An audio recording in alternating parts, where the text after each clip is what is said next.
Nick Clark, welcome Thanks, to man. Trucking On. Love it. We're here in the new studio.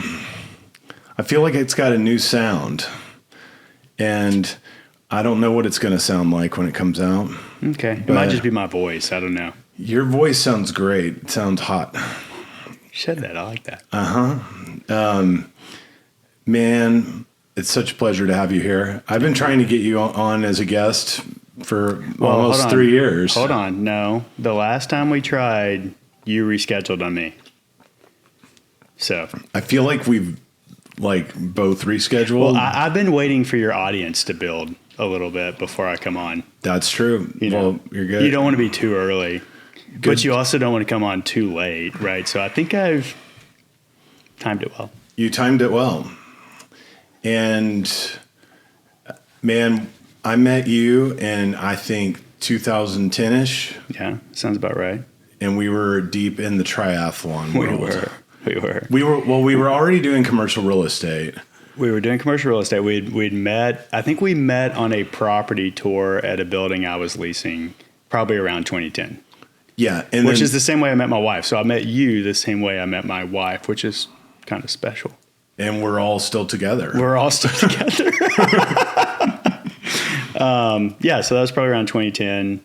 And then you and I got... You were at Pillar. I was at Pillar.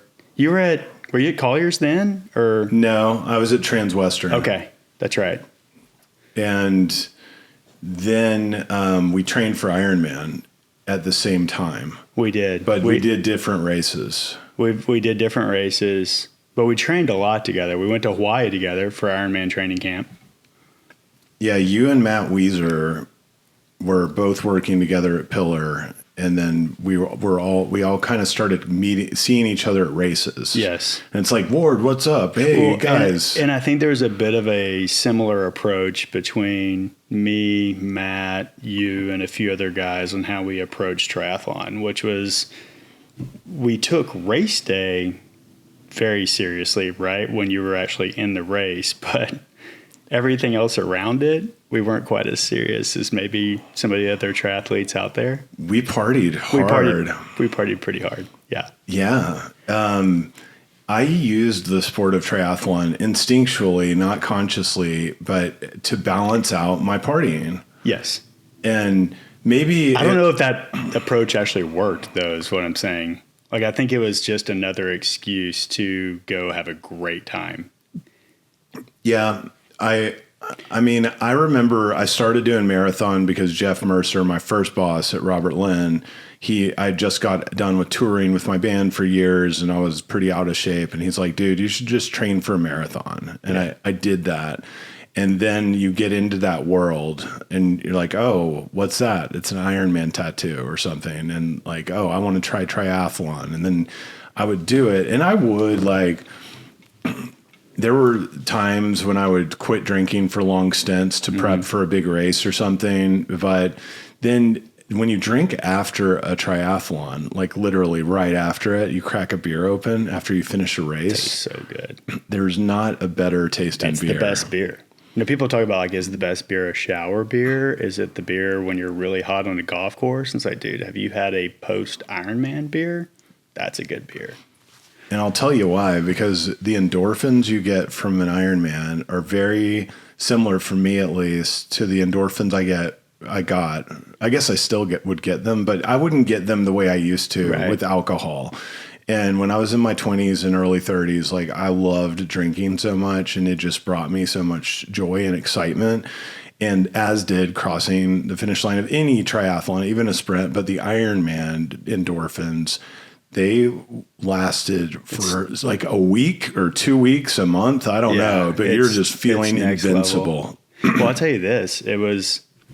I did my Ironman at the very end of 2011, which, funny enough, I've never done a triathlon again since that Ironman. But I did Ironman. It was I think it was Thanksgiving weekend of 2011.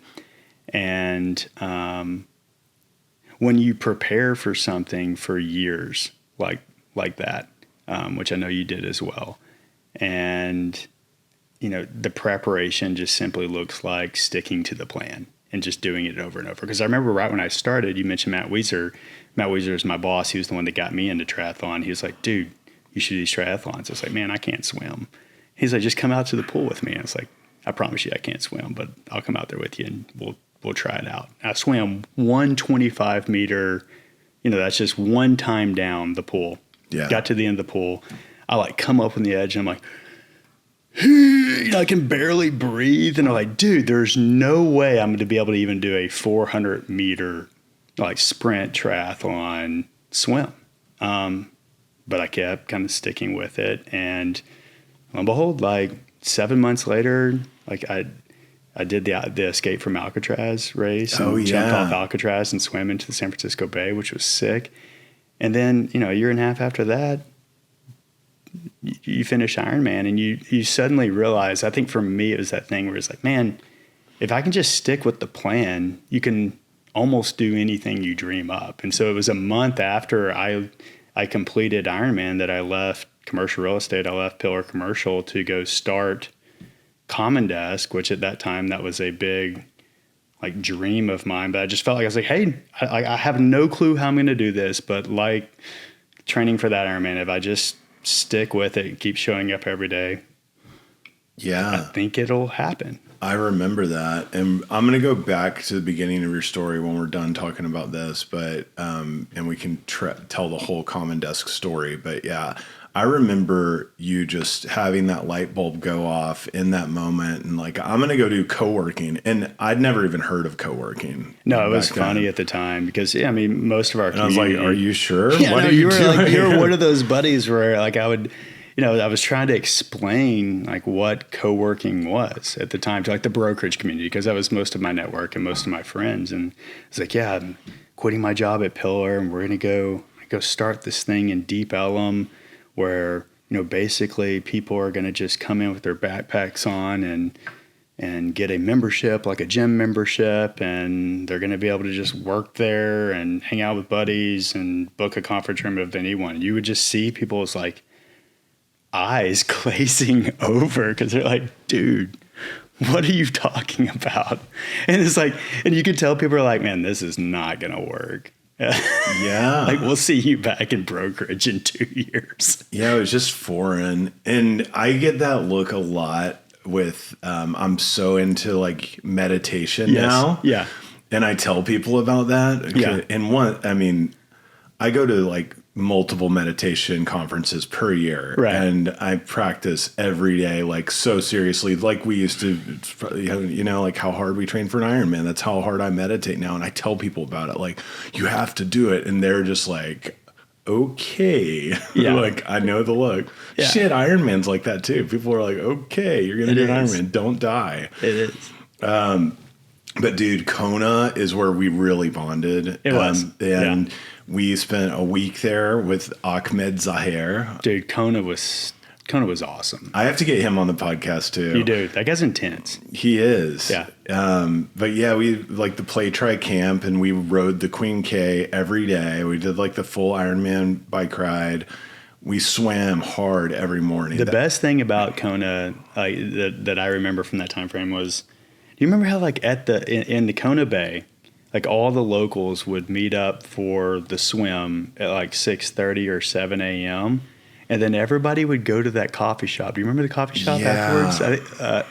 Lava Java. Yeah, Lava Java. Lava Java. Everybody would go to Lava Java at like 8:30 a.m. after the swim and just hang out, sip on their coffee, and have some breakfast together for like an hour before then heading off to work. And I was like, dude, that's how we're supposed to be living. That's like, that's like, what are we doing? I remember coming back home and like literally, I was still single at the time, no kids. It's like, I should be living in Kona. Co-working in Kona. Yeah, what am I doing? Yeah. And we did go drink beers every night. We did. You called it muscle confusion. It was. Did I? Yeah, I don't even remember. Yeah, you were like, it's muscle confusion. We're cross training. We're hitting the bars until 1 a.m., 2 a.m., and then getting back up for a training ride at 6 a.m. But yeah, that would kill me now. And we would do that, and then And then I saw this bartender at the Kona Brewing Company who had a sleeve of Hawaiian tattoos. Yes. And I started obsessing. And I had a few tattoos at that point in my life, but like I started just like thinking about that week. And I asked him, I was like, who did your tattoos? And it's like this Hawaiian guy, and he would never tattoo you because you're not from Hawaii. And like the best tattoo artist in Kona, he's like, he won't respond to you. Yeah. But I know this guy, and he'll give you a tattoo. So we like went to this little like apartment or something. It wasn't even a real tattoo studio. I remember that. And I got a gigantic Hawaiian tattoo on my arm. That was the very last day of the camp, right? The last day of the camp. And it was like, we had our little crew of people who like to go party after the training days. Yep. And we were all in there, and we brought our own beer in there. Yes. And we were just like, oh man. I sent you a picture. Remember, I sent you a picture of that like a month ago because it popped up. I think it was the, I don't know, 12-year anniversary or 13-year anniversary of that or something. It's crazy that much time's gone by.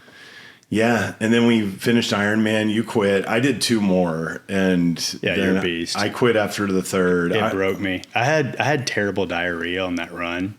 Yeah. Like I probably shouldn't. Like, I don't know if we can talk about all this. We can talk about diarrhea. Yeah, dude. Like I had to shit every mile from like mile 12 to mile 26. It was brutal. Did you shit? And I still beat Matt Weiser. You did? Yeah. Did he get like bit by jellyfish, or did both of you guys? That might be a story for why he lost, but he'd beat me in just about every race up to that point. And so it's my only bragging rights on him that I beat him in Ironman. While you have Montezuma's revenge. Right. Yeah. And because you were in Cozumel.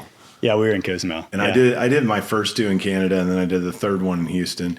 And but like, yeah, you beat Weiser. So did you shit your pants, or did you always they had porta potties, potty? and so I was just porta pottying every 10 minutes. If there was a porta potty, it's like I'm gonna go. Yeah, it was being that mine was in Cozumel. You know, we're obviously right there at sea level, and it rained at the very end of the bike ride, and so for the first 2 hours of that marathon, we're going through like 8 inches of water. And so I picked that race because I thought it was going to be the easiest one. You know, you think about it, it's flat, due south, same time zone, almost same temperature that you're used to in Dallas and training in Dallas, and then it's flat. But yeah, it kind of had a different idea for us that day. You remember Branson? Yeah. Branson was your 30th birthday, is that right?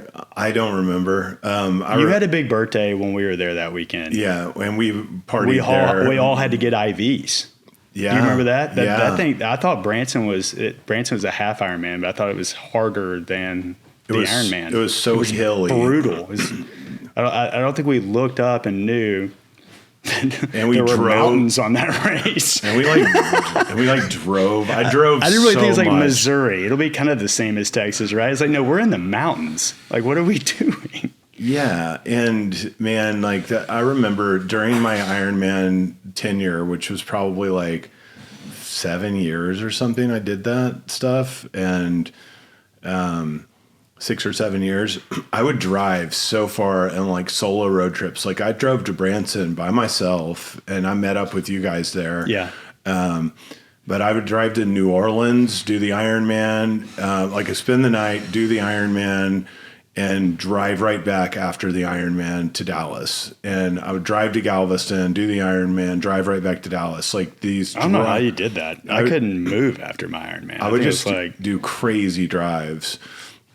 And I did quit drinking the last year to train for my last 2 Ironmans. I did not have a sip of alcohol for either of those races, like leading it for 1 year solid. It was the first time I really quit for a year. And I didn't seek treatment or anything. Like I was just like, I'm quitting and I'm going to train for Ironmans instead. Like that really worked, but I went crazy those 2 years. I mean, I would hit every race that was going on, like every half Ironman and I trained really hard and had an awesome time at that final Ironman where I was like, final was Canada or which Texas. One? It was Texas. Yeah. And I was just like, okay, I'm good now. And then my daughter was born the next year, and I had started training for the fourth one, and then I realized she was going to be born around that time. So I stopped training. And then, I just got fat.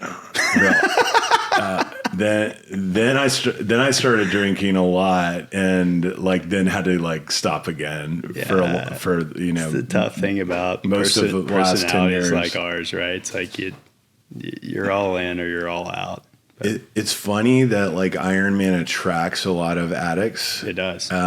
Either active like I was. Well, especially the distance side of triathlon, like true Ironman, right? Definitely attracts the addicts. And a lot of sober people do it, like that, where they're just like so into that. But I do, and like super alpha people do it, like business leaders, just hardcore people do the Ironman, which we're hardcore people in general. And so like that community felt so natural to me. It was just like this immediate fraternity. Even like the really healthy people that weren't partying, it's like they're cool and they're like, we're all in the pain cave. I've always wondered if we would have liked the Xterra community even more. Yeah. Like if we had done all the same things, but in that community, just because I think in the dirt. Like I loved everything about the triathlete community, except for how seriously they took the sport of triathlon, which that's kind of a funny thing to say, but I wasn't out there shaving my entire body.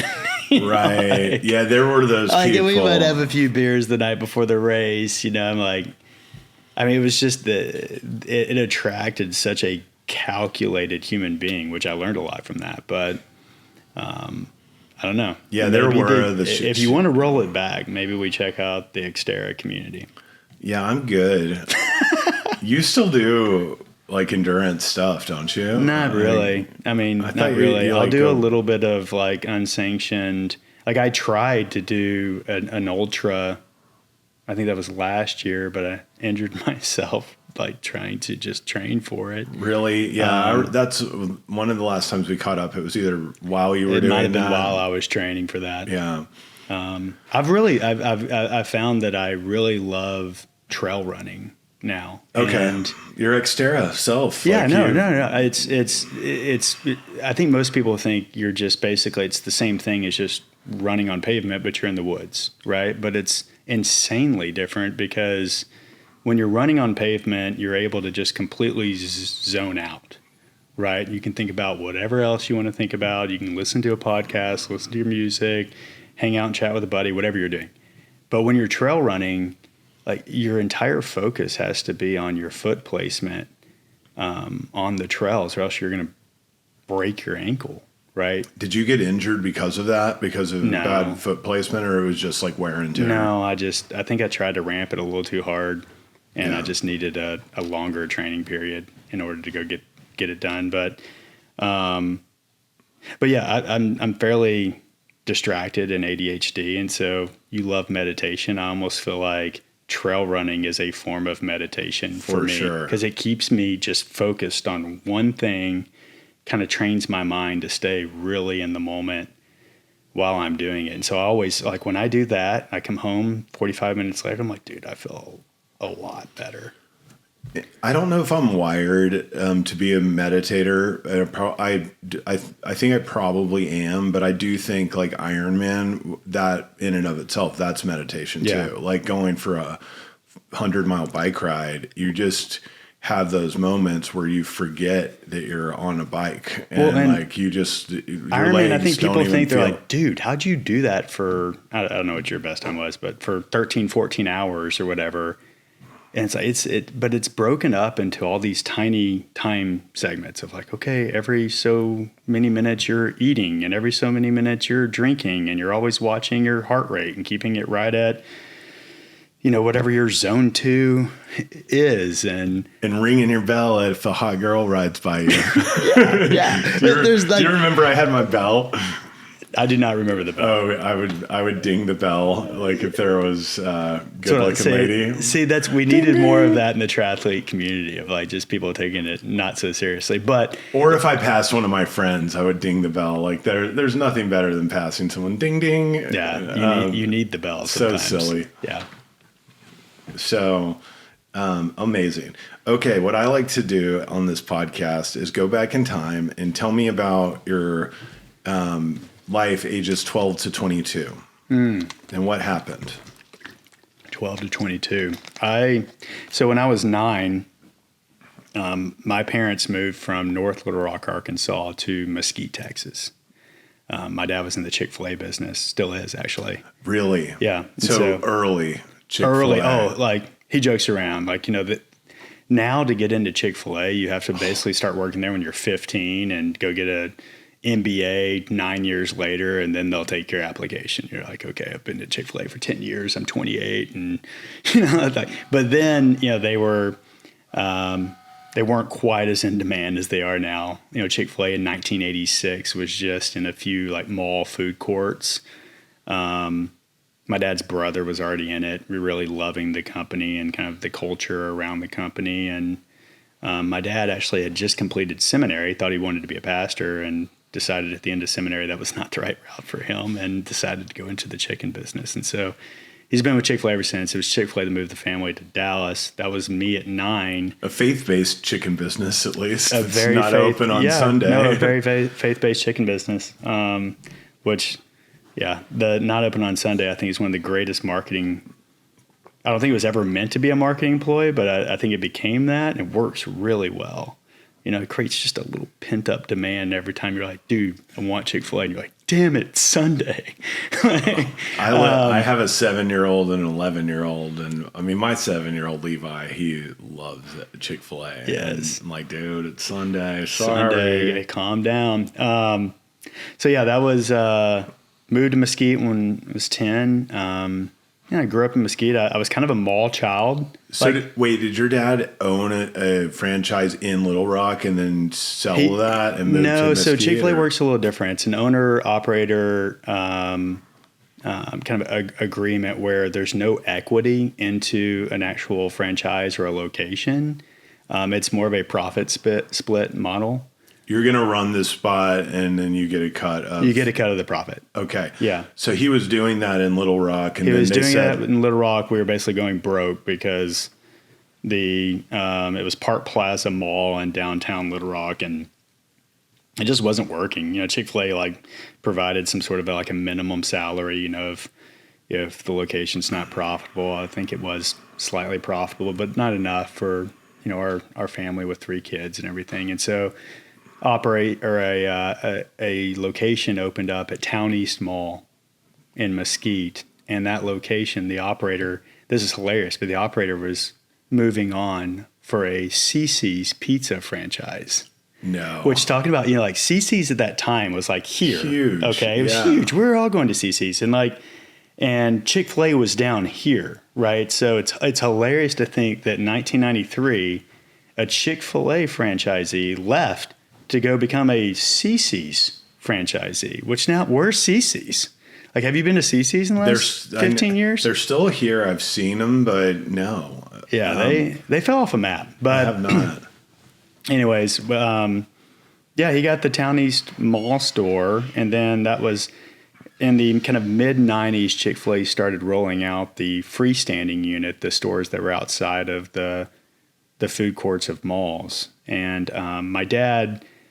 in Mesquite, that was one of the first locations nationally that Chick-fil-A had decided, hey, we're going to put a Chick-fil-A on the parking lot of the mall, basically. Yeah. And I think they kind of felt bad that they had just moved our family to Texas for this mall store. And they had a policy at that time where you still could only have one store. Like a owner-operator could only have one, basically. But I believe my dad was either the first or one of the very first to have 2 stores.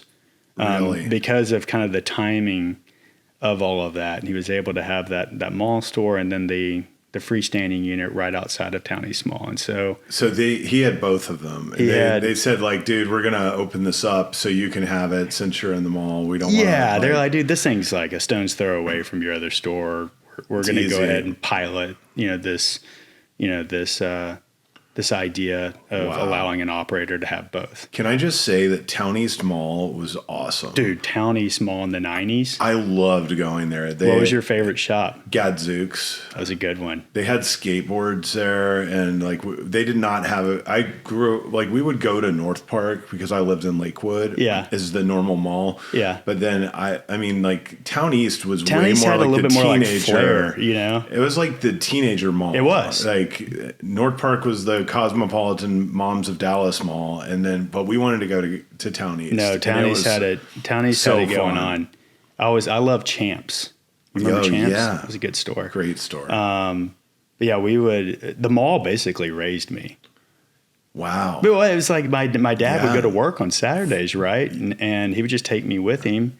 And I would typically go work the dining room for a couple of hours. He'd pay me like $5 an hour cash. And I would make just enough money to then just go. Would they say the things back then? Like My Pleasure didn't come out till later. Okay. Yeah, My Pleasure. In fact, I remember the very first time My Pleasure came out. It was like probably around 2000. And, the store manager goes around, and I was just like one of the cashiers up front. They're like, hey, by the way, now every time somebody says thank you, you have to respond with My Pleasure. And I don't know, like if you've never done that before, and if you're like a 15-year-old kid, you're like, dude, that sounds pretty awkward. And so I remember saying it for the first time, and somebody's like, thank you. And I'm like, My Pleasure? It was not natural at all. I'm like, dude, I think I'm going to have to quit this job. But it's crazy. Like Chick-fil-A taught me a lot because I worked for my dad until I was 22 years old. But when did you start? Like when you were like, I mean, unofficially at 7. Yeah, really? You were just helping out? I was just helping out. He put me out in the dining room, and I would do some things. What amazing life training that is. Dude, I didn't even realize it at the time, and I thought it was honestly I think there were many days, and I thought it was sort of lame. I was like, man, I should go get like a lifeguard job or something else. But man, I don't think I realized, I certainly didn't realize, one, Chick-fil-A was one of the most special company cultures in the world. Yeah. And they were doing things that were so innovative that now every company tries to copy. I mean, even just like the My Pleasure, right? Yeah. They knew that creating this vocabulary, these linguistics, so to speak, was a part of their brand. It's just going to make people feel good when someone says My Pleasure to you. It does. And then that's such a classy look at us thing now. to We're sitting say. here on this podcast talking about My Pleasure. Right. I mean, what a crazy branding element. But then I had to give big props to my dad. My dad is just a monster when it comes to operating. And he was like just such I look back on that period and think, gosh, I got to grow up inside of Chick-fil-A and underneath my dad. And he taught me how to lead people, manage people. I'd be there every Sunday when we were doing our all-staff meeting and watch his dad had prepared for 2 hours for his speech, he crushed it. He was so good at what he did. And so it is a huge part of just shaping kind of what ended up becoming my entrepreneurial journey, getting to grow up in that. And I look back on it now and just so grateful for it. Wow. Yeah, man. I really had no idea. So where did you go to high school? Mesquite High School. Did you play sports? I did. I played my first year of high school. I played both baseball and basketball. Of course, I'm 5'6". So my basketball career ended after my first year of high school. In fact, my basketball coach after the season. And that's a legit high school. It was 5A, 4,000 kids, I'm a decent athlete, so I could hang, but just, like a white kid that's 5'6" that has no outside jump shots, probably not going very far in basketball. But I'll never forgot, like my coach, he pulls me into the end of the season and he's like interviewing the players, right? And I go in first, my best friend's right behind me, and I walk in and I was like, Coach, what'd you think about the year? And he's like, man, you had a really good year. He's like, I've talked to your baseball coach, though, and it really sounds like you've got a big future in baseball, and in a big 5A high school like this, it's really smart to focus on one sport. And I was like, oh, okay, yeah, I get it. And I really liked basketball more than baseball at the time. I was like, I get it. So I walk out. My best friend behind me goes in. And he's in there for like 15 minutes, comes back out, and I was like, man, what'd coach tell you? Tell you to focus on one sport? And he's like, no, man, he told me I'd be a great 2-sport athlete in this school. So that was the end of my basketball career, and I played baseball through the rest of high school. I played a little junior college baseball in East Texas my first year of college as well, but that was about it for me. Was that your main thing in high school, was playing baseball, or were you student government? Did you do things like that? Or my last year, I jumped on like the student council, was like vice president of student council. I think that was just because me and my best friend, both of our girlfriends, were vice president and president, and we just thought it'd be cool to knock them out. They didn't think it was very cool. We did. But no, yeah, baseball is kind of the main thing. It was fun because going back to Chick-fil-A, just about every single one, like the entire baseball team worked up there, which I can't believe my dad put up with that. But high school was a good time. That's awesome. Yeah. So then you played some JUCO ball, and then I played a little JUCO ball. It was at a private Methodist junior college in Jacksonville, Texas, called Lon Morris Junior College. You really wanted to play baseball. You know, it's funny. I really didn't, which is like, I really wanted to go to the University of Arkansas. I wanted to go back to Arkansas, go to U of A. I was accepted into the U of A. I had a roommate. I was almost there. And I got like the last scholarship I think Texas JUCO gave out to a kid. Like, we need one more. Who can we call? But I had 3 other buddies that were already going to this junior college. And I was like, one more trip around the sun sounds kind of fun. And so I went and did that for a year. And being that it was a private Methodist junior college, they had like 2 scholarships that they were handing out for like the next step once you wanted to move on from JUCO. And one of them was to SMU because it's also Methodist, right? And so like right there, it's like, okay, it's like if you get a 3.7 GPA, you can have half off your tuition at SMU. And I was like, man, that sounds pretty nice. And it was like one of those junior colleges where all I had to do was like go around and tell all my teachers, I'm like, hey, I'll work as hard as I can, but I really need this 3.7 so I can go to SMU. And so that's how I got through all of college at Brown. Yeah. Just like, hey, I really got to pass this. Yeah. I feel like people don't, we should teach kids this a bit more, but like if you just go make a connection with the teacher, I think your grade goes up by a good 10 points. Just tell them what you need. You just tell them what you need. And they're like, okay, at least this kid wants something here. Yeah. This kid's not just a drifter coming through. They know who you are. Right. I always say that, like, I only went to office hours, never went to class. Smart. That was my move. Right on. So then you went to SMU. Then I went to SMU. I was like I was at SMU the last 2 years. And I was commuting. I had bought a house in Garland, in this like random neighborhood in Garland. Don't ask me why, but. And you're still working at Chick-fil-A? I was still working at Chick-fil-A. In Mesquite? Mesquite. Okay. Yeah.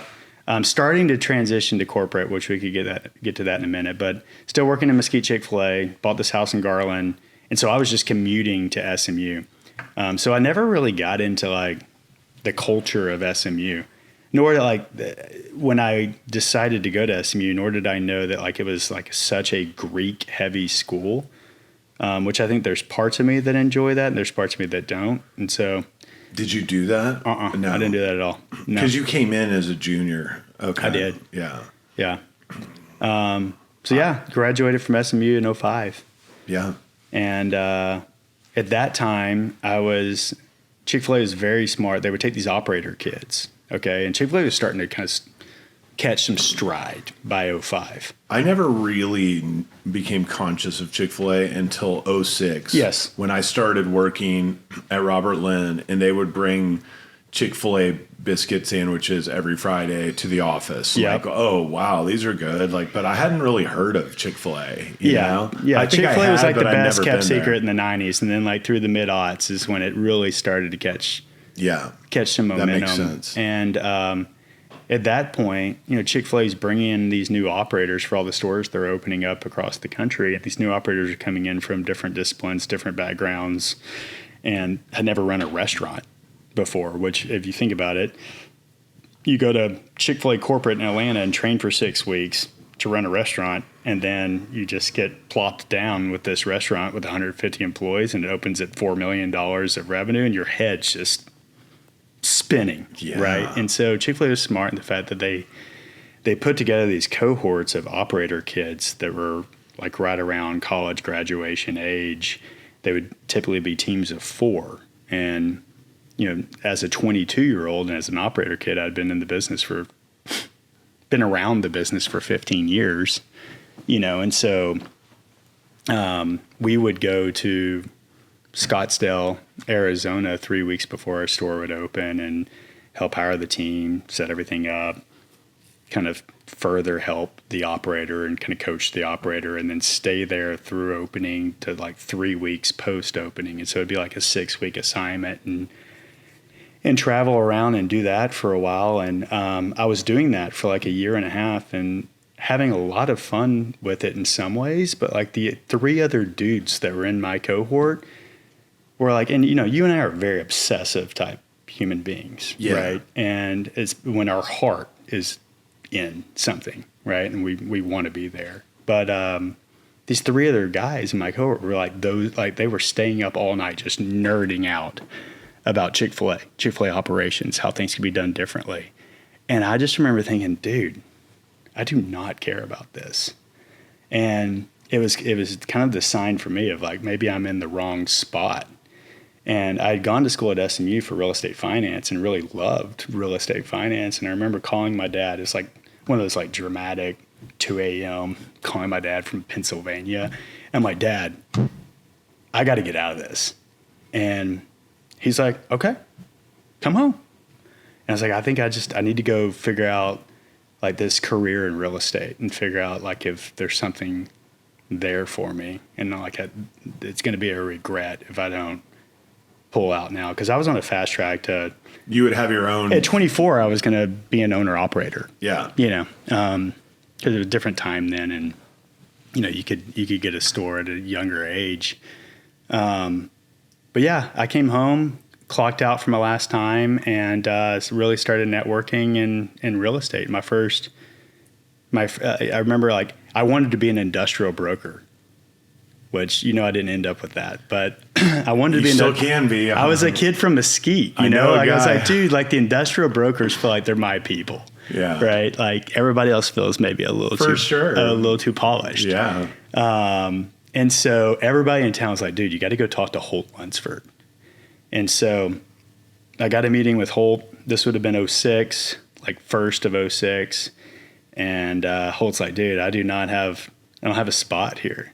And I was like, man, I'll take anything. Just let me come work for you. And he's like, well, we do have this one office tower off of Stemmons where we could use some help. And I didn't know anything about Dallas. Really. Sure. I was like, dude, I'll lease that building. So sure enough, my first gig was at an industrial shop, which Holt Lunsford has changed a lot now. And I think they've really diversified out, but no 05, they were mainly an industrial shop. Right. And I was leasing like one of their 2 office buildings over off of Empire Central on Stemmons. It was right next to a strip club. So, tough assignment. Yeah, like over like $8 office rents or something. Yeah, no, I think it was like 12 full service or something. But yeah. Yeah. But yeah, started there and never went back to the restaurant business. And then Weezer found you there? It was about a year in at Holt. And I was like, dude, like I'm actually really enjoying the office side more than I thought. Holt had like come to me and was like, hey, like we either need to move you over now to the industrial division or we need to figure out something else. And I was like, man, I'm actually really enjoying office at this point. And I can't remember how I met Matt Weezer and Manny Ybarra, honestly, but it might have been at an industry happy hour or something. And it was just a those are the Pillar Commercial guys. And it was a young shop. Alexis Martinez was over there. Oh, yeah. And I went over and chatted with him one day. And I was like, dude, this is such a fun crew over here. And it just felt like they were having a great time. Manny was a very innovative thinker and just kind of did things very. How old was he back then? God, he was young. He probably would have been 37, maybe. Yeah. Somewhere in there. Yeah. Matt's 4 or 5 years older than me, so he would have been like 27, 28 at the time. Yeah. It was a young shop. Alexis had been there for like 6 months when I came on. And, I just quickly identified. I was like, man, this is a fun crew. I mean, the portfolio is full of just B+ dogs. but the mentality was this kind of this hustle culture, do what it takes. Like, we're going to work hard, play hard. Like, it was perfect for me. Yeah. It was a lot of fun. I bet. I was envious of you guys working together because of that culture that you had. Especially you and Matt were so close, and getting to work with somebody that you're hanging out with sounded really cool. Well, I just dropped into the friend group when we started doing the triathlon. The Dallas Tri Club. Hanging out with you guys. Yeah, the Dallas Tri Club. It was fun, man. It was like what was special, and I think the things I gathered from that phase is that if you're a young person, a lot of the advice out there is like go work for a big shop first, and then kind of figure it out from there.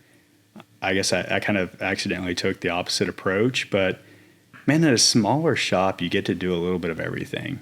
You're not put in this box of like during those years, like if we were trying to lease a 1,500 square foot space and we needed to like move a wall or change up the floor plan, we would just get into Microsoft Paint and switch things around, throw that into an exhibit, go hand it over to the contractor, get a quick pricing sheet on it, and go. But like it was so much fun because I was getting to work with Manny on the principal side and kind of understanding acquisitions and dispositions a bit, getting to work pretty closely with our accounting department. We're right there in the weeds working on marketing. And I think it was just another one of those, 4 or 5 year periods that continued to kind of shape like just a bit of an entrepreneurial journey, so to speak. Yeah. My first job out of college was working for Faubert Commercial. Okay. And we leased Meadow Park. I leased Meadow Park. That was one of my first jobs out of college, was leasing Meadow Park. Did you have the Abram Center? Did you have the big fish aquarium? Was it there? Yeah, it was there. It's a nice aquarium. It is. Yeah. And Concord on the Creek, Hillcrest Oaks, kind of the similar. It's a similar portfolio product type, and I bet he bought some of that from the Agilets. I would guess. God, I don't remember anymore. But who knows? But yeah, I remember Faubert was very similar. Who was at Faubert that time? Was it Doggett? Doggett was there. Yeah. And Creighton Stark went over there when I left to go on tour, because I quit to go play in the band. Okay. Legendary move, by the way. Legendary move, for sure. You went traveling, right? Like you went to Europe and I worked at Faubert for 2.5 years, and I felt probably similar to how you felt at Chick-fil-A. Yeah. And my dad's in the commercial real estate business, so he's always just layups for internships. And Rick Curry at Faubert was his leasing agent at One Preston Center, and Rick's doing the lease with my dad for his small office space. And my dad's like, hey, my son needs a job. Oh, great. Boom. I didn't interview for any other jobs. It's like Rick hired me. I'm going to go back to Dallas. I'm going to do commercial real estate. That's like my life path is already spelled out for me. But when I started doing it, they're great people. I learned a lot. We were very wheeler dealers. I would be drawing space plans for those small spaces and, handling the construction management and doing all that same stuff you're talking about. Yeah. Like drafting lease amendments. They didn't want to spend money on No, an we didn't call lawyers. No. Not unless it was like some complex lease. We're doing all that. Yeah, we're doing it. But I really, the fire inside of me to go on the road with my band just got, more and more intense. And then was this boy named Sue, or is this a different band? Slick 57 was the name of the band, but same guy, like with John Pettigo, my best friend from high school. But every weekend we were playing. Every vacation time I had, we would go on tour. I was booking all the shows. Like I was mailing out our demos to record labels all over the world. And all I was doing, I was showing up like at 8:30 on the nose, leaving at 5:30 on the nose, and then going to like, I'm getting my band signed to a record deal. And that happened after 2.5 years at South by Southwest. And we got like plane tickets to go to Europe, Australia, tour a month in Europe, a month in Australia, go to New Zealand, like tour for months in the US. And once that was all done and we finished our album and I had the plane tickets in my hand from the record label, I went in and gave them 2 weeks notice. But they had no idea that I was pursuing this. I was like all a covert operation. That's crazy. They knew I played in a band, but I played it down, oh yeah, my band's playing, no big deal. And it's funny because when I started playing in the band, then I'd come home from tour and be broke and I'd have to get a job. So my first job after Faubert, and other than my band, was I worked at Freebird's Burritos, the Old Town location. Yes. Opening day. And those guys from College Station came up that were like you and training all of the workers on the Freebirds way. Because it was kind of early in their franchise. And what year was that? 2002 or 3. Yeah. Freebirds was, they had it going on right through there. Oh, dude. This is like pre-Chipotle, really. They were the thing. They were pre-Chipotle. And they were cooler than Chipotle. Still, there was like a cool vibe to Freebirds. Yeah. I think it's still cool. I'll sometimes order one on Uber Eats. I haven't been there in forever, but I just remember like, was it the Monster? They had a Monster and a Super Monster. The thing was like... We would go out of the way to go to the one in Austin. I remember when we played shows there, we're going to Freebirds, and we didn't have one in Dallas. And when it opened, I couldn't get a job anywhere because I was going on tour all the time, and I was trying to be pretty open with people about that and trying to find a job that would let me leave for a month and then come home for a few weeks or whatever. And but I got my taste of the fast food business, and it's intense working there. Rolling burritos and lunch rush, and you're just like choo choo choo. I mean, I can roll a burrito like no one else. And I was I would have to cook. They're like cook faster, and I'd been doing commercial real estate now for 2.5 years, leasing office space, like the most ritzy job in commercial real estate there is, leasing office space in Dallas. Yeah. And then I'm at Freebirds in Old Town serving lunch to a bunch. Yeah, you kind of did it backwards. I like it. To a bunch of commercial real estate brokers. And I'm like wearing Are people like recognizing you? Barely. Like some people, it was like that. And I grew up in Lakewood, so like my parents' friends would like come in and they're like, didn't he go to an Ivy League school? Like what happened to him? Like he's wearing a hairnet and rolling burritos. But I had a lot of pride in it if I saw like band people go in there. Then I'm like, I'm working at Freebirds.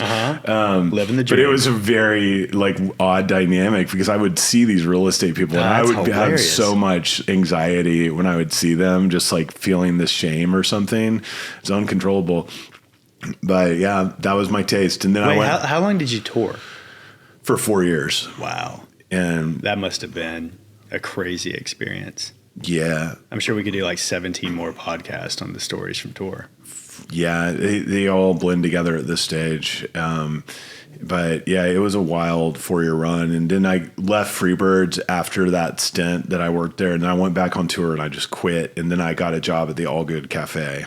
Yeah. And worked there for the majority of the time I toured. Did you play there as well while you were? Yeah, we were playing all the time. You still play there every once in a while, right? I do. Yeah. I just had their pool party at my house on Monday. Oh, that's fun. So they do their staff party here. This is the 3rd year we've done it at my house. And is that old man that owns it still there? Mike Snyder, yeah. Yeah. He's like, I think he's about almost 75 years old. And he and I are still great friends. But yeah, after Freebirds, then, I think I got fired because I was going on tour for 6 weeks or something. And I didn't want to go back. And I had a job at a moving company lined up from someone. And I went to the training video like session at this shitty, probably an office building in Empire Central, and like watching this like VHS tape on how to move things. And I was just like, God, please don't make me have I will to be say a this mover. though, if like you, like, you know, especially, you know, 24-year-old Ward showed up to my house to help move, I'd be like, dude, we're in good hands. Yeah. I would, You're pretty built for this. I was moving my friends, like bartenders would be like, hey man, I'm moving. Can You're like you the first call. help me You know, move? like I'll pay you $50 or give you some beer or whatever. Like, yeah. I would always help people move. So then it's like, I may as well make a profession out of this. And we also did load-ins for Mike Snyder at the Granada or Sons of Herman if he was promoting a show, because he was also a roots music promoter in addition to owning the All Good. So then we were doing load-ins, my friend John and I. But anyway, I walked out of there and I like literally praying to God, please don't make me have to be a mover. And then the phone rings and it was him. And said, hey, can you come work at the cafe this week? And I was like, oh my God, that was my dream job to have. Because I knew he'd let me go on tour whenever. He's a huge music supporter. And I mean, I worked like 11 to 3 was my shift, 11 a.m. to 3 p.m. Yeah. It's just like perfect. Yeah. I play in almost every night of the week, even in Dallas when we weren't on tour. So anyway, that was so awesome. And there are all of the folks that work there now. I mean, there's some that have been there for probably over 10 years, but it is the exact, I told them like, this pool party happening right here. It's the exact same like archetype of human beings that are here that were there, that when we were there back then, it's just the same vibe. That's it's cool. So cool. Yeah. And He's just a curator of the staff in a way that's that block magic. of Deep Ellum, you know, with the city apartments and everything. I lived right there behind All Good for like 4 or 5 years, and yeah, that's an awesome spot. And that was Common Desk. That's the same block as Common Desk. Is that when you lived there? Yeah, when you that's when I opened lived Common there. Desk. Yeah. I'm going to go be you. So you were there.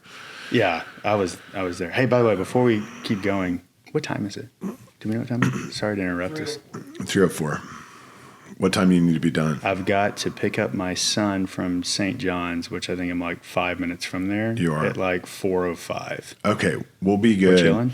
Yeah, and Logan Sorry can to just interrupt. edit this, but why don't you give us just like a 3:45 warning so we can wrap it up? Time check. Yeah, that'd be good. Thank you, Logan. Can you do me a favor? Just in case, just maybe pull the mic a little closer to you. While we're doing this, I'm going to go get more nicotine. Okay. You do nicotine? Dude, did I tell you about my nicotine story lately? No. I can't do nicotine. I don't know what it is. Which is funny. Last time I spoke to you, you were quitting nicotine. I did quit for 42 days. And you were the only person I knew at that time that was quitting. Everybody else was starting. Because I don't know, like I think it's hit like the Huberman podcast and a few podcasts of like all the benefits of nicotine, right? So it's been hilarious and like pro culture that like all of my friends now are doing these nicotine pouches. And Highly addictive. And you know us, like I you quit drinking. I need to quit drinking. I drink way too much on a regular basis, but I was like, I'm going to try this nicotine thing. Maybe I'll switch over to that or something. I don't know, which it wasn't fully flushed out, but I was like, I'm going to try it. And last time, other than just some social smokes here and there when we were out, like when we were younger, I've never really, been addicted to nicotine or anything or used it on a regular basis. And so I threw a pouch in the other day. Okay, and I was like, I'm just going to go for a walk around. There's some ponds in my neighborhood. I'm going to go for a walk around the ponds. And I jump on a phone with a friend, and I kind of forgot about the pouch. So that pouch was in there for like, I don't know, 50 minutes or something. And mind you, I haven't even smoked a cigarette in probably 7 years. I don't know. Dude, I got the spins and the cold sweat. I barely made it home. Oh my God. That was brutal. And I was like, dude, these pouches are not for me. That happens to me when I don't do it. Really? No, not really. Oh, kind of. When I quit, like the first week, Logan's like, dude, you didn't seem like yourself. It's like, no shit, because I'm quitting nicotine. Yeah. I've always been a big fan of the nicotine. And I mean, we didn't mention this, but I would smoke heaters like a champion. I remember that. During Ironman training. Yeah, I remember that. Oh yeah. It was wild. Cigarettes did not impact me. Like I did not ever feel any negative effects from them. Yeah. I loved them. They calmed me. I did it like when I played football in high school. Like we'd go smoke cigarettes before a football game. It's crazy. Yeah, you're a machine. Yeah. But now I can't. And I will like have one. I had one like months ago, and it'll probably be, I don't know, never say never, but it just like, I get sick when I smoke a cigarette now, like immediately, like what happened? But the pouches don't do that too. Pouches. Like, why do you think that is? I don't know. I think nicotine is just a good drug for me. Yeah. And it helps me not crave alcohol. It helps me keep my diet in check. It helps me focus. I've asked my dentist if it's bad for me. Like the only reason I did quit is because I wanted to not be addicted to something. I mean, to anything really. And I found that when I quit the nicotine, then I craved alcohol suddenly. Yeah. And obviously Yeah. which the lesser of two evils is nicotine for me for sure. And then also food. And like, I found myself just you're pounding food all of a sudden. eating shitty food, like just craving shitty food. It's weird. But I do these nicotine pouches. See, when you describe this, it sounds like the wonder drug. It is a wonder drug for me. And I think everybody's different, but if I put one of those in my mouth right now, I'd just be, give me 20 minutes and I would be just sweating over here. I don't know what it is. Yeah. Thankfully though, my body rejects cigarettes now. Like it's like, no, don't like it. No good. So back to the Nick Clark story. So you're at Pillar, and that's when we met, and we're all hanging out, and you're doing deals there. Yeah. And then you just kind of get, then you did the Ironman and thought of this idea for Common Desk. How did that come about? During those last, I was at Pillar for almost 5 years. And during the last, I would say year and a half, I was getting into my later 20s, still insanely young. But at that time, you're like, I've got like 5 years of experience under my belt. It's time for me to go do my own thing. I was going to say that's a long period of time in your 20s is 5 years. It is. It felt like forever. Yeah. It's like I've lived a lifetime now here at Pillar. I should, go make my own way. And I was that kid at the time where if we weren't meeting up at Lakewood Landing or going out with a few friends, I was going home and working on some sort of a business plan, and there were like probably 20 different ideas, that I had worked through. And I remember it was right around late 2011. That was when, the iPhone had been out for a few years, right? Wi-Fi is becoming more prevalent. That's a weird thing to say now. You feel like Wi-Fi's just always been around now that we're in 2025. But in 2011, it was just starting to happen where people were working at Starbucks. Yeah. Off their laptop, right? The rest of us are all chained to our desktop computers at work. And you're like, who are these indie hipster people working on their laptops at Starbucks? That's weird. What are they working on? We were still in that time where we're in the very beginning of this stuff, and we were coming out of the Great Recession, and all of a sudden the companies that were coming into our office buildings at Pillar, like their needs were starting to change, and the speed at which they were wanting to transact was starting to change. They would come in, and especially the unbrokered ones were really interesting. Like you'd have a young crew of guys that would come in, and they've got this new startup idea they just got $2 million of funding for, and they're like, hey, we need office space.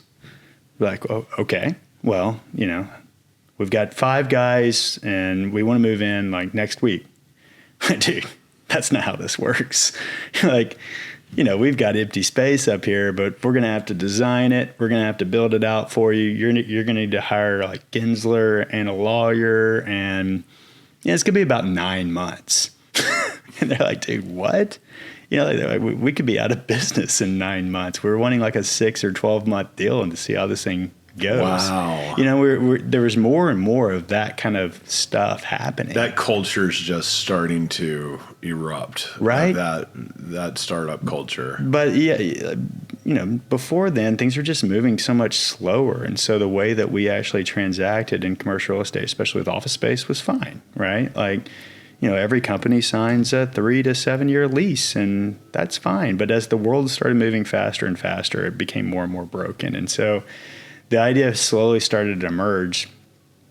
And I remember I was calling it like the 3 F's of like, I just want to make office space fun, fast, and flexible. And fun because I remember walking into my first internship in a multi-tenant office building after my junior year of college. It was in a building in Las Colinas. I think it was MacArthur Center, right off MacArthur in 114. And I remember just thinking, I was like, dude, this place sucks. Yeah. Like, it's so intimidating when you walk into a building like that for the first time, and especially coming out of like the Chick-fil-A restaurant business, which everything was so fast and loud. And I walk in there and I'm like, oh my God, this is how I'm going to spend the rest of my life, huh? Like, just at a desk from 8 to 5 at this place. Yeah. And so fun was the first F. And then fast, I was like, I want to take the transaction time down from 9 months to 9 minutes. You know, it was kind of the goal that I had in my head. And then flexible of like just nothing but month to month membership leases, you know. And honestly, I thought I was kind of inventing it, and then had a friend send me a website of this company. I think it was called Citizen Space out of San Francisco. It was the exact idea that somebody had rolled out in San Francisco, and they were calling it coworking. And I was like, oh my gosh, that's it. I want to go do that. And I found, so I then immediately basically quit my job at Pillar Commercial, which I probably should have kept working for 12 more months. But I wanted to just go all in, no safety net, and just devote full time to this thing, which would have been like December of 2012. And I remember going to the first ever global co-working conference, which was in Austin. And I'm sorry, it was December of 2011 when I quit my job. That's right, right after Ironman. Yes, right after Ironman. And then February of 2012 was the first ever global co-working conference in Austin. Went down there and just got all hyped up because, like, dude, the people, you know, we were talking about the people of triathlon earlier, but the people of co-working, that was just like this whole new world. And it was your vibe. My vibe is right during South by Southwest. And so kind of going from this like commercial real estate culture into this startup culture, which I feel like I was able to find my people in commercial real estate and kind of make it my own thing. Does this make sense? Yeah. But then I got into perfect sense. Yeah, I've been doing it for 20 fucking years. And then I got into this like startup world, and I was like, dude, these are my people. Like, startup people truly love to just like, I mean, they go hard across the board. You know, it's and some of those parties down in Austin were just so much fun. I bet. And you know, it was at that very first co-working conference. It's hilarious because it was first time I met Adam Newman, the now infamous founder and CEO of WeWork, and he was the very first speaker at that conference. And the guy for sure had this like Jesus vibe going on, where he had this like gravitational pull. Were you just like, oh my God, that's the smartest guy in the room. Like, you know, like everybody flocks up to him after he goes off stage. And it was just one of those weird moments. You're like, dude, where am I? What am I doing? I'm still in my sport coat. And so when I walked into this conference, I found one other dude that was in a sport coat. And so I was like, okay, I'll go talk to him, I guess. And he was the one other like broker from San Diego that was in the room interested in co-working, which we'll circle back to him at the end of the story because it comes full circle. But yeah, that was my beginning of getting into the co-working business. And, you know, going back to that first F of fun, I was like, well, we're not going to put this thing in like a business park or a business district. Las Colinas. You know, it's not going into Preston Center or Las Colinas. No. We need to like fully show to the public that we're doing something different. And so I had just started dating my now wife, Katie Jo. and she lived in Deep Ellum at the time. And she was like, what about Deep Ellum? And I was like, man, I don't know. I mean, I like certain things in Deep Ellum, like 8 Airs and Angry Dog. And I was like, but getting people to work down in Deep Ellum, remember, this is early 2012. Deep Ellum hadn't seen its last. Pre-Scott Rohrman. It was pre-Scott Rohrman, but if you think about Deep Ellum, it's kind of the gateway from East Dallas. And so there's a lot of, a lot of your small business entrepreneurial type leaders that live in very close proximity. And then, after touring a few spots down there, rents in Deep Ellum at that time were like $12 gross a square foot. And so you're like, dude, at $12 gross a square foot, as long as I can get a few buddies to you'll cover it. To come join this thing with me, I think we can cover it. And so I met John Hetzel at that time. You know John? Yeah. Madison Partners. Yeah. All Goods landlord. All Goods landlord. And he toured me in the space on All Goods block, right there at the 2900 block of Commerce. And this space was like 12,000 square feet. And I was like, John, I need like 3,000 square feet. It's way too big. And he's like, dude, we don't know what to do with this space. And so, like, why don't you just put up a wall wherever you want, and we'll just charge you for the space inside the wall, which was awesome. Yeah. And so we signed our lease, and that was like in May of 2012. And I'm just thinking back to that time because that's when I left Transwestern, joined Colliers, and Weezer left Pillar and joined Stream. Yeah. Like we all there was a lot had this of like movement. Spiritual awakening of something next happened. level. Something was in the water. But you went to that is just so cool, dude. Like thinking of all that in hindsight, 2020, it makes perfect sense. But when you were doing it, it was one of those things like, what are you doing? But now just it makes so much sense. I can just see you like being there in that environment. I'm very grateful for how it obviously worked out, but and I was young enough at that time to not see like all the reasons why it didn't make sense, right? Yeah. Because there were a lot of reasons why it didn't make sense, and one of them was, Deep Ellum was a different neighborhood than, in fact, my very first employee I hired was like this. No, she's a second employee, but 23-year-old female. Her dad calls me, before she takes the job, and he's like, hey, I just want to make sure my daughter is going to be okay in Deep Ellum and that you're going to watch after her. Yeah.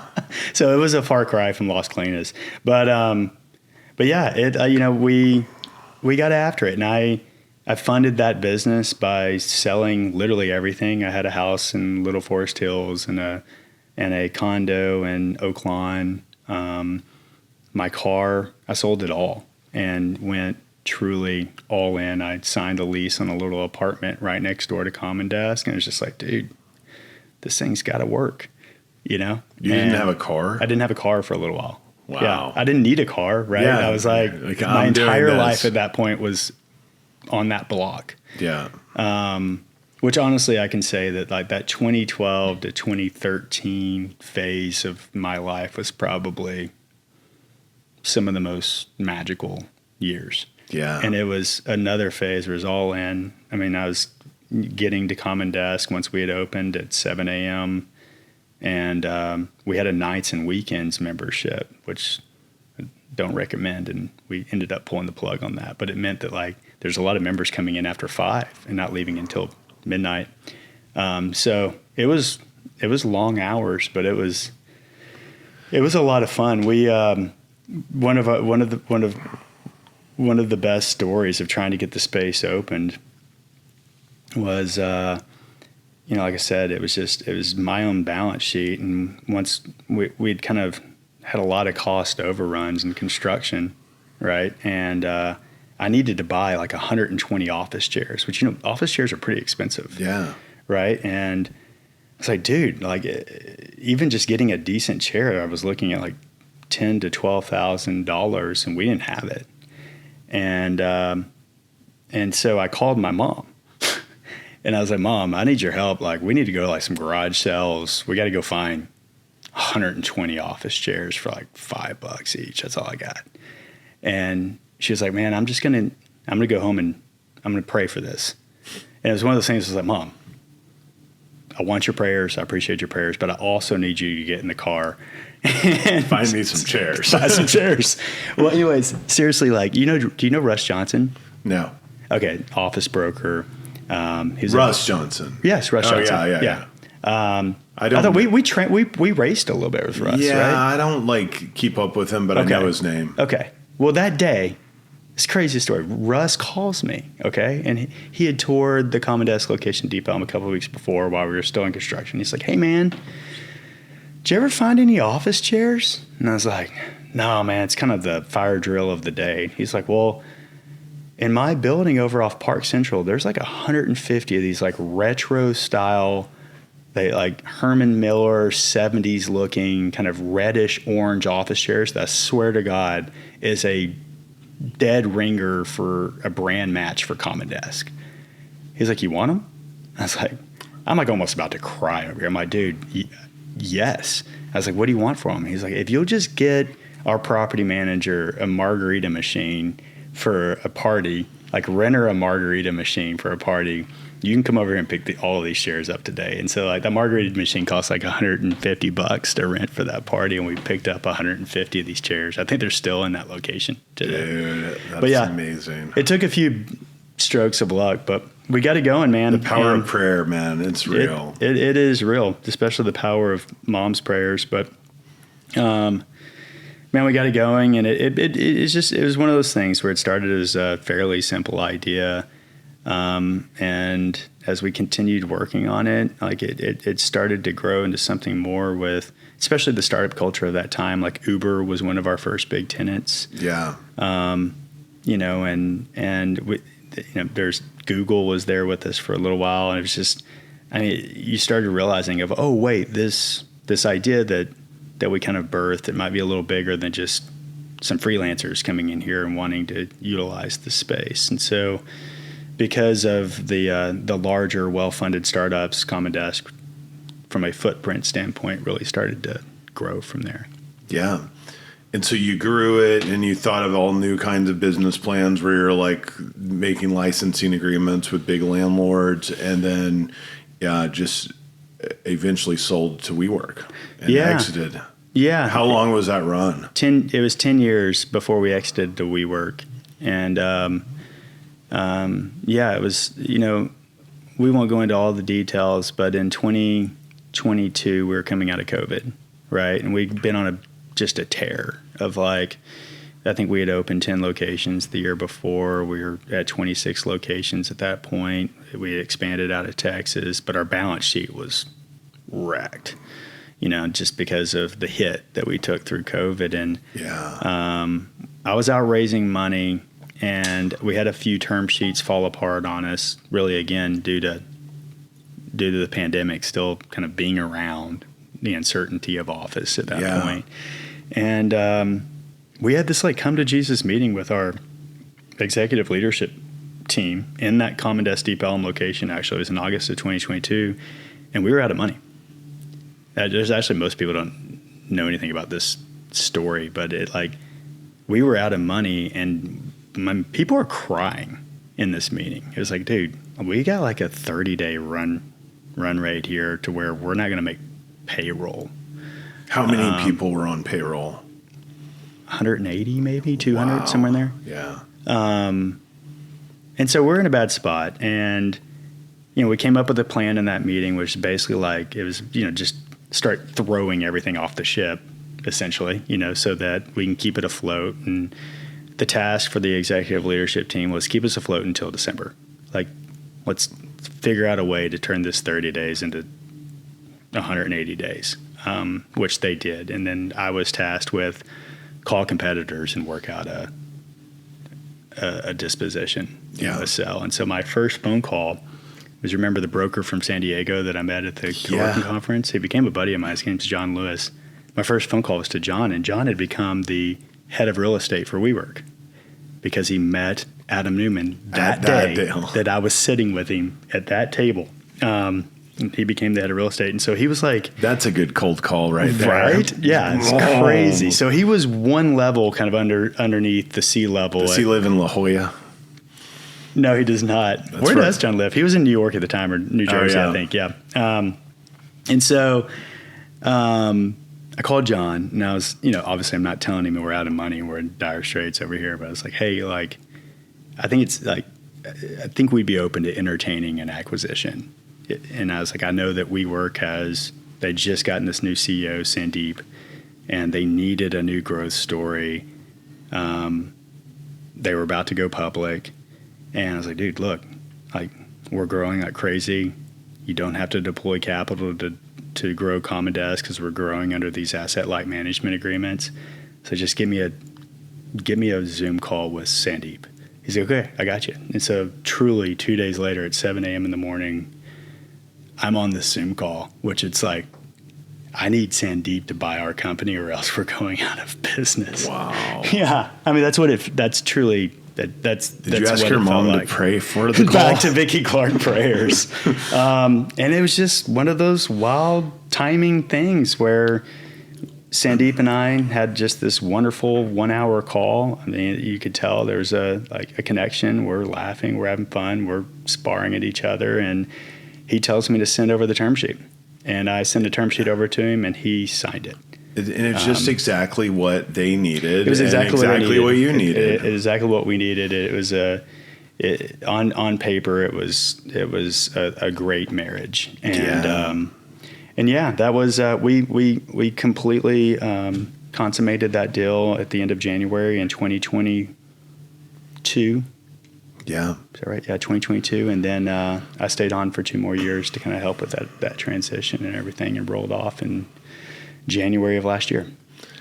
And now, I know time is of the essence here, but you've got to give me a quick rundown on a deal that we're partnered in now. Yeah. That I'm an investor in. Yes. Your latest and greatest wild idea. Yes. That is amazing. And I'm a part of it this time on the ground floor. Yeah, bro. I'm so glad you're a part of it. But we left the Common Desk business, and we're like, dude, when I say we, it was my head of real estate, a guy named Dawson Williams, left with me, and he's kind of that one guy. I was like, man, if we get to roll something back, I want to partner with this guy next go around. And so we left together January of last year, and we're like, we want to stay in the private club business. We like a lot of aspects of it's like the recurring revenue. You get to really know your customer. You get to know your customer's families, their dog. They're like, it's fun being in a private club business, which is exactly what Common Desk was over the years. And so we started just touring all of the different private clubs out there. And I think the one I was really most interested in was the country club model, because being a kid from Little Rock and Mesquite, I was never really a country club kid. It wasn't something that was really attainable growing up in our family. But on paper it looks awesome, right? You got like a private pool, you get your own private restaurant and workout facility. I don't play golf or tennis really, but sports, it sounds cool. But we started touring these clubs, and the first thing you notice is like they're all full. They have wait list. It's like co-working spaces aren't full with wait list. The price points have gone up astronomically over the last 5+ years. But then honestly, they're still like, you can tell, like they still feel like a 1950s offering. They've got kind of the Las Colinas vibe. You're right. That's a good way of putting it. Of the office buildings to the Common Desk. No, yeah. There's no energy to them. They feel stale. I'm not going to pick on any certain one, but I'll tell you, I'm a member at Lakewood Country Club, and I joined so that my kids can do swim team. Yeah. And we're doing that. And they have amazing food, and I have some friends that are up there, but I still am like, can I go there wearing this? Yeah. Like, and I have my sleeves of tattoos. Like, I have a little bit of that apprehension when I go there. Yeah. And I grew up there. Like, I went there growing up, but I always did after, like, I became an adult and went down my crazy trip down Rock and Roll Lane. And like, I just never felt like I fully fit in and belonged in. I don't play golf or tennis and all that, so I am a member there. But when we started talking about this, it's like basically a country club. We're talking about like building the anti-country club country club. Yeah. And it's very quick and easy to see. These clubs are stuffy. They still feel like they're built for the older white man first. There are like stuffy, older seeming young white men that are members at Lakewood now that it's like, how old are you? You act like you're like 65, it's but funny you're you like say that, 'cause, 30. like, that's how I felt when I first arrived on the SMU campus. I was like, why does everybody dress like a 65-year-old white man and the women like that? That's weird. And no offense to these people, by the way, like, I just want to say, like, I'm just like, I've never been able to feel comfortable in that attire. Yes. In the sports coat and all the, and being proper and so-called, but like, it just like, that's always been tough for me. Well, and then on top of that, you mentioned Lakewood, so we'll stick with Lakewood. Of like, from a kid's standpoint, if you subtract the pool is cool, and Lakewood's pool is actually really nice. And that's really what I use it all summer, and I don't go back until summer, basically. Yeah. Well, that's exactly it. Of like, they're like Lakewood's indoor kids club. It's in the basement. It's right next to the gym. Never have used it. It's like 200 square feet, and it's for kids that are potty trained up to 12 years old. And I'm like, dude.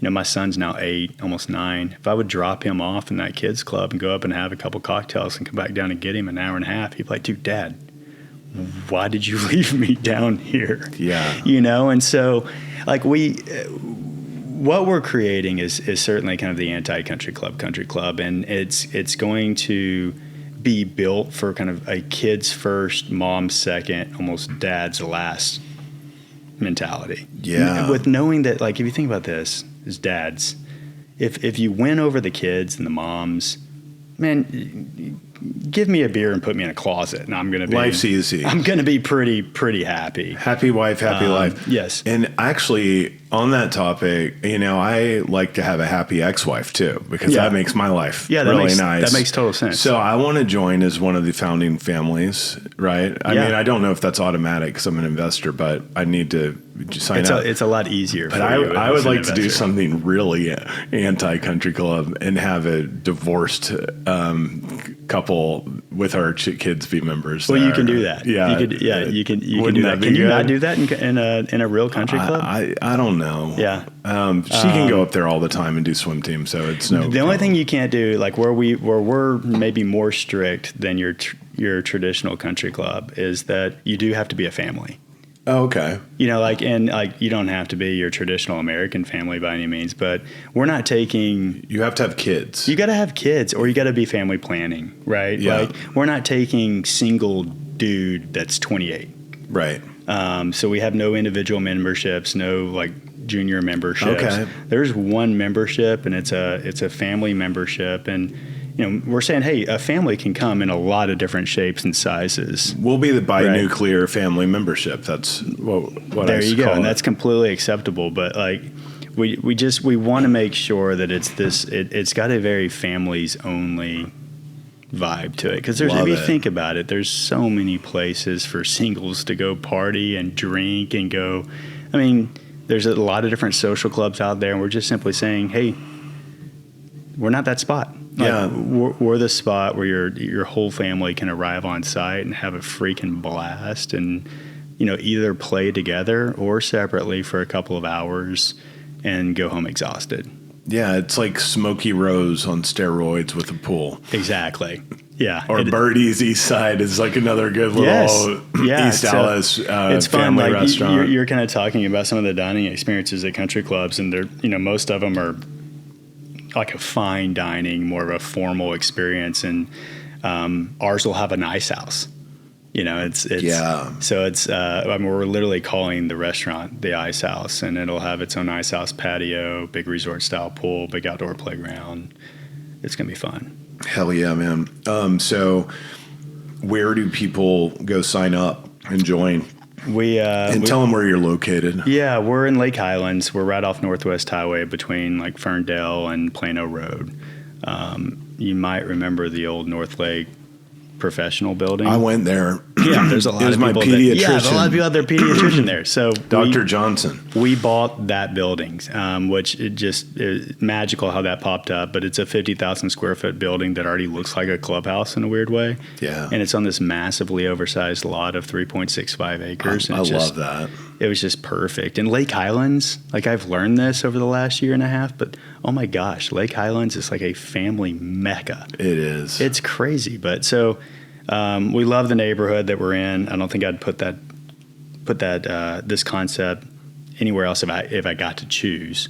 I love the location, but yeah, if you want to, we are right now kind of coming to the end of what we're calling our Founding Families initiative. We're trying to find 250 founding families that want to be a part of this club. The clubhouse in Lake Highlands opens in like April of 2027. You know how construction goes, so yeah. Plus or minus a few months.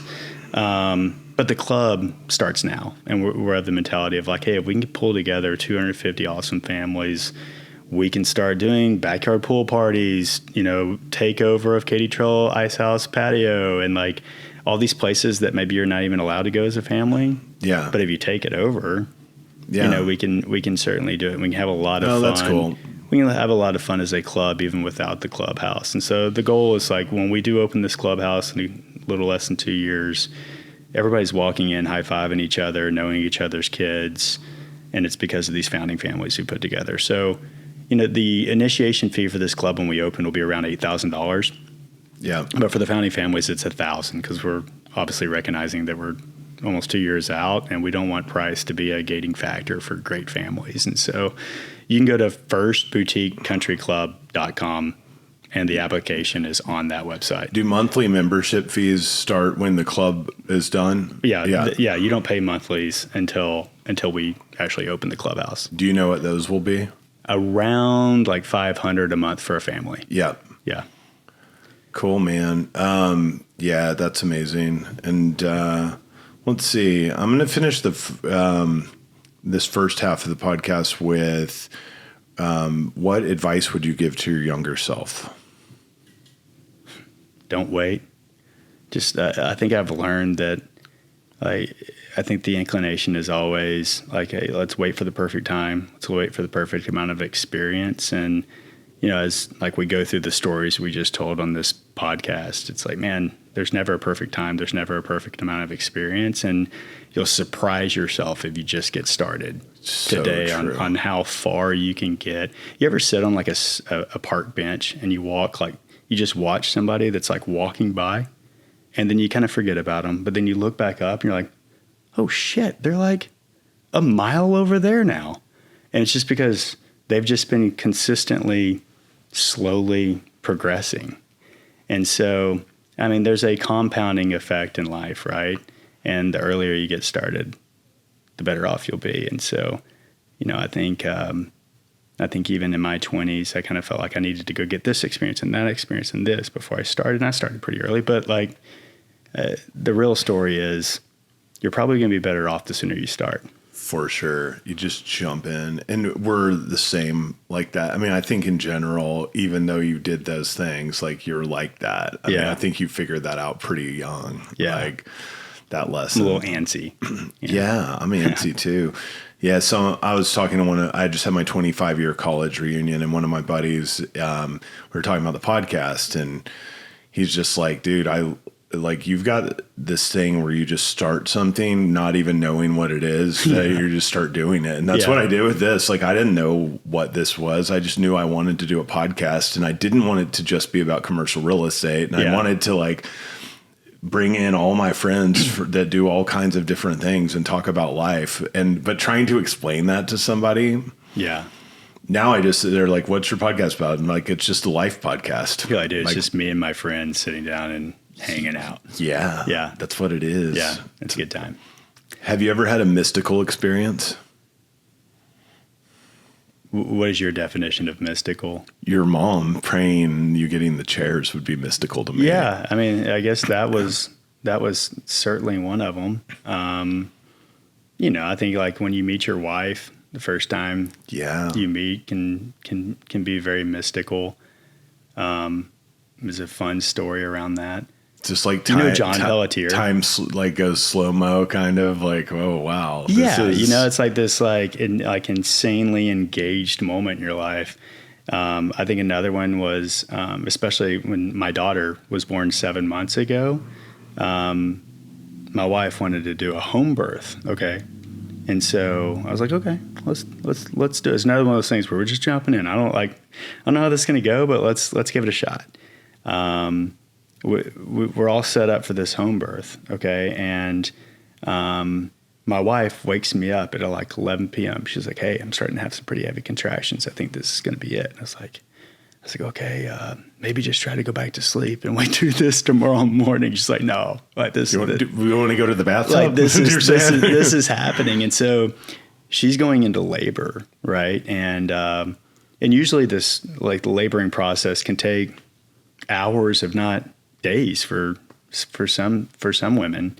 And, sure enough, she's kind of going through this pretty quickly, right? And I'm on the phone with the midwife, like, hey, like counting out these contractions. I've got this like contraction app. I think Are you bringing someone in to help? Like, yeah, we've got a midwife that's supposed to be coming over. Okay. And she's like, hey, like I'm going to start gathering my stuff, and I'll be over in like 20 minutes. And I was like, okay. And Katie Jo, my wife, is like, hey, I think I want to get into the bathtub. I think it'll help me to kind of work through these labor pains a bit more. I was like, okay, I'll help you get into the bathtub. And at this point, it's like 2 a.m., okay? Midwife is 15 minutes out, and Katie Jo looks at me and she goes, she's coming. She's coming right now. And I'm like, what? And like, she's in the bath, right? And like, it's just me and her there. And I was like, what do I do? I'm sheer panic mode. I'm taking off my shoes and socks. She's like, what are you doing? I was like, I'm getting in. She's like, no, just catch the baby. And I'm like, okay. And so sure enough, like 10 seconds later, my daughter is coming out, and I was the first one to kind of put hands on her. I was able to catch her, and thank God she starts crying immediately, which kind of helped me know that, hey, we're okay. She's okay. This is good. Mom's doing well. And I just look at that baby, and that was probably the most mystical moment of my life. Oh, man. It was crazy. And it was so beautiful because it's so quiet and peaceful. And a midwife once told us that the right way to have a baby was the same way you made the baby. And I can say that we got that right. And that was really, really neat. It was a very romantic time for our family. And it was a mystical way to meet my daughter. For sure. Yeah. That is absolutely amazing. And then the midwife showed up like 7 minutes later. And I was like, welcome to the party. Wow. Was Hey, your by the way, son the there? midwife is going to be one of the founding families of the club. So we can give her a hard time for being late. At the club on a regular basis. That is funny. Yeah. Okay, real quick, I'm going to rapid fire you. What's your favorite vacation destination? I like this little island in Nicaragua called Little Corn Island. It's got a baseball field right in the middle of it, and you can go watch baseball all day on Sundays and get like 75-cent beers, and it's freaking awesome. What's your favorite restaurant? Oh, man. I only get one. I go to Angry Dog more than anything else. Really? Yeah. What do you get there? I usually just I'm all over that menu. If I want to be healthy, I'll get the Jennifer salad or the spinach salad. I'm always getting the burger as well. But I'm there for Howard is the GM. He's always behind the bar. Yeah. And he's the best bartender in Dallas, in my opinion. He's got all kinds of tricks that will keep you there. Oh, yeah. I love Angry Dog. Yeah. What's a book you would recommend? Oh, man. Are you a book reader? Yeah, I do a decent amount of reading. Let's see, like one from maybe like 15 years ago, Born to Run was really cool. Yeah. I'm reading one right now, if you want to know like a relevant book to now. Are you familiar with Savannah Bananas? No. He's laughing over there. Logan is? Okay. How much time do we have left, Logan? It's one after 3:45. So it's 3:45. Okay, yeah. We got a second. Yeah. So, I would highly recommend this book that's about how the Savannah Bananas got started. The Savannah Bananas are like this new creation of a different type of baseball and a different type of baseball team where they put the fans first. Okay, and I think the book is actually called Fans First, but they've recreated the rules of baseball a bit. Where like one example is that if a foul ball is hit and the fan catches it, batter's out.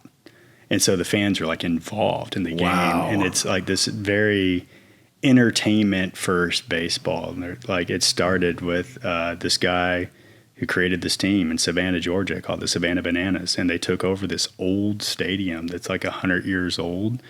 And dude, they've created this empire of a following. I have no idea about this. They're selling out Major League Baseball stadiums. Really? It's nuts. And the kids go. How many teams are there? Now I think they've got 2 or 3. Yeah. They just got a Texas team. I think they're called the Texas Tailgaters. Yeah. And it's crazy. You'll have to look it up when we get off this, but it's electric. Like I love the energy of it. Yeah. And they keep the price point of tickets down to like a very attainable level. I think it's like $70 a ticket or something. And there's no scalping. But they sell out within minutes for each one of these. It's really neat. But it's a great book on how to promote, how to market, how to think differently. Hell yeah. Yeah. Do you have a favorite quote? Or does one come to mind? I'm trying to think if I got a favorite quote. We had one up on the wall in Common Desk Deep Ellum. It's from Tupac that said, what did it say? Reality is wrong. Dreams are for real. And I kind of like that. I like that. Yeah, nice reality distortion quote. But do you have a charity or cause that you're passionate about? I should probably find a new one. Yeah. Need to work on that. Like, I've got one for you. What do you got? The Breakthrough T1D, type 1 diabetes. Yeah? Yeah. I'll hit you up for the one walk. Okay. That's my thing because Betty has type 1 diabetes. Okay. So I'm getting in that mode. We just had our first walk meeting. It's in November. It's a walk? Yeah, a walk for type 1 diabetes? It's a organization that raises money for research for finding a cure. Okay. I should know this, but there's type 1, type 2, and type 1 is the one that you're like, is that the one that you're basically kind of you're just born with it? It's genetic. Yeah. A lot of the time. They don't really know how you get it, but it's not based upon like you eating a lot of like having a poor diet or drinking too much and you get older and you get type 2 diabetes. Yeah. Which basically it slows down your insulin production with type 2 diabetes because you basically eat so much shitty things that it wears your pancreas out. Whereas type 1, like in Betty's case, she was 4.5 years old and her pancreas stopped producing insulin. Oh, wow. Like immediately, like it's not, so no insulin. So she has, and then she's taking insulin shots. She has a pump now. Yeah. And she's at camp right now at Camp Sweeney. It's like a type 1 diabetes camp. That's her second year. She goes for 3 weeks, loves it. But it's this, they actually say right when you are at Children's Medical Center in the ICU dealing with this shit, which is really overwhelming, as you can imagine. But they'll have community people from Breakthrough T1D come there, and they're like, it's the best country club that you never want to be a part of, you know? But the community around it is really special. And I would donate money here and there to things that my friends were doing, but I never like really got involved until this. And then, do you think they're like close to a cure, or they're like, the whole thing's made me a conspiracy theorist. Yeah. Like when COVID happened, I'm like, conspiracy. Like this shit, like how much money I spend on this after a couple of weeks of her having it and having to deal with it. The first thing all you got to do is find gratitude is the trick when you have a child get diagnosed with some type of chronic illness. Yeah. Like, how do you find gratitude? You go to Children's Medical Center and there's lots worse things than type 1 diabetes. That's a blessing. It's a blessing how mature and wise she has become and like tough and resilient from having to deal with that since she's 4.5 years old. Yeah. But how old is she now? I was like, what about, she's about to be in 6th grade. She's Okay. 11. Okay. And thriving. Just played volleyball this year. And, but I was like, what about like the single mom working at McDonald's who has a kid that gets type 1 diabetes, like having to deal with this. It's so expensive. It's so hard to get this stuff. You have to like go get a prescription for it, but it's a $1 trillion industry of insulin and all of these devices, which are great. And I love the devices. They make me sleep well at night, but how can you not find a cure? It's been around for like over 100 years plus. Like, I mean, why can't we find a cure? So that just kind of, once you get in, which hopefully like no one has to get into the world of, but eventually we all do, I guess, like in dealing with some kind of disease or something. But when you get in that system, it just seems so strange to me, like how things work. And it's super, if you talk about, again, Las Colinas office buildings, old school country club vibes, like you get into that medical world. It's just like, yeah, do this. This is what you do. This is, it's like, no, like, I don't feel like that's working. It's a whole nother podcast for us. I mean, I know you and I both love biohacking and honestly talking about a lot of the different medical stuff. But my wife worked in a hospital and she became a nurse after our first kid. Like, dude, that is a broken system. Yeah, man. What's not broken and never will be is our friendship, my brother. Yes. And where do our listeners find you? You can find me on LinkedIn. That's where I'm usually hanging out. So just go to LinkedIn. I've got a very simple name, Nick Clark. So Nick Clark. I'll pop up somewhere. And man, thanks for making the trip over here. I love getting to hang out with you every time. This is special. Now we have a recording of us talking shit for a long time. Yes. I don't even want to edit out the part about having to leave early. We need to do like episode 2 or round 2, in another year or something. We got to figure out how your investment is doing. Right? We do. We'll check in on it. And that's all we got today, ladies and gentlemen. Nick Clark, thanks for trucking on. Thanks, Ward. Peace.